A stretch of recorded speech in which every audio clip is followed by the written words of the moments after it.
Hi, and welcome to the Stockscores Market Minutes for December 5th, 2014. Well, recently we built the Stockscores Education Center, and it has a number of free videos available to view.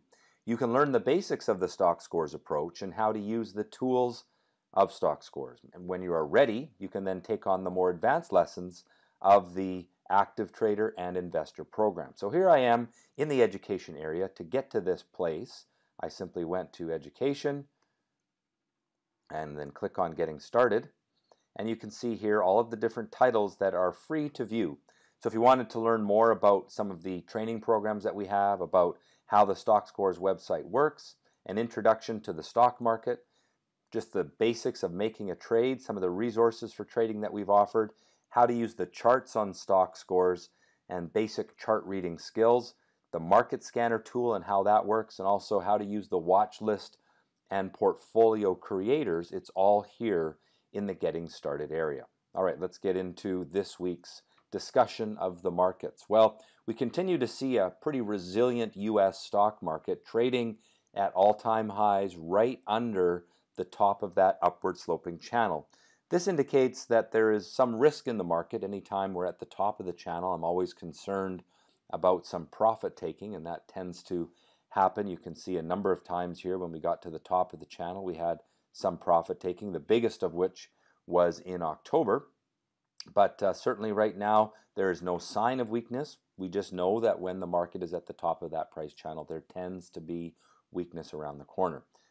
Probably not going to be long-standing weakness. You know, in many cases, the pullbacks here were 1 or 2 weeks. In some cases, 4 or 5 weeks, and really those pullbacks are healthy. They help to recharge buyer interest and let that long-term bullish trend last even longer. The U.S. small cap market is not like the large caps. It's not in that long-term upward trend. Money is looking for safety now. It's looking for large cap stocks that people don't have to worry as much about the value declining. And the small caps, because they have a riskier business generally, are perceived to be riskier, and we're not seeing the money flow into those sectors. So as a result, you can see that the small cap index has really just been going sideways for the last almost a year. I mean, we're coming up onto almost a year of sideways trading. If we can break through this upper resistance line right here, well, then that puts that market into an upward trend. And I think at some point, money is going to get tired of chasing the large caps higher, and it's going to be feeling like that valuation on some of those large caps is just too much. And then we might see a rotation into this sector, which is really building quite a nice base.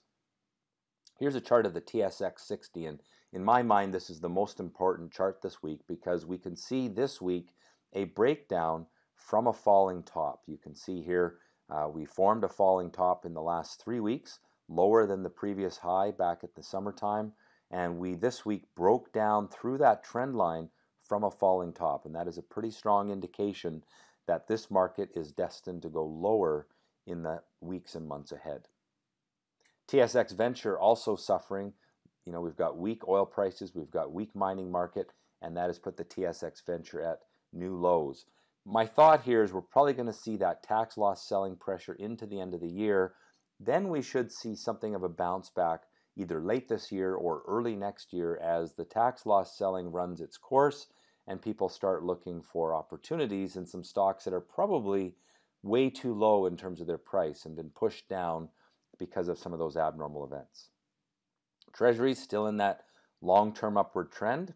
Therefore, interest rates continue to be in a declining trend, and until that green line, the lower boundary of the upward sloping channel in treasuries is broken, we just stick with that outlook.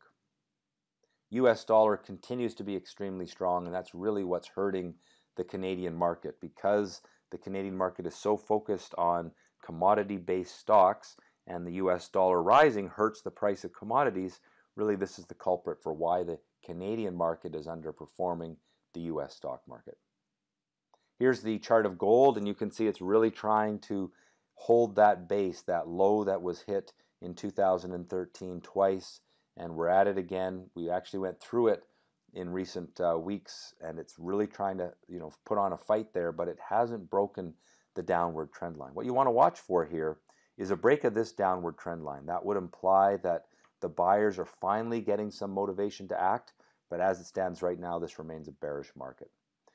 Oil, heavily oversold, way down below the downward trend line. That means it's due for a bounce, but there is no sign of a bounce. There is no show of strength. And as I've said in recent weeks, you buy things that are going up, and oil is not going up at any time frame, and therefore you have to remain very cautious in getting into oil and energy related stocks.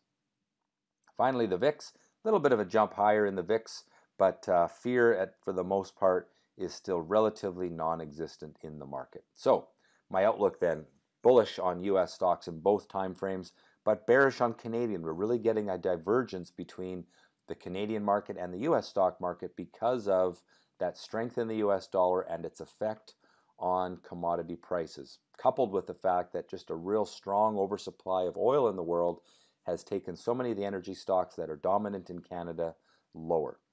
Bearish on oil, still in that bearish trend. Gold looks a little better than oil. It's trying to make a bottom, but it really hasn't given us a strong signal that it wants to reverse. US stocks continue to march higher, attracting capital from around the globe. Canadian markets have broken down from a falling top, indicating that they are likely to go lower. Gold and oil still suffering while the US dollar moves higher. That has been the Stockscores Market Minutes for December 5th, 2014. Have a great week in the market and trade well.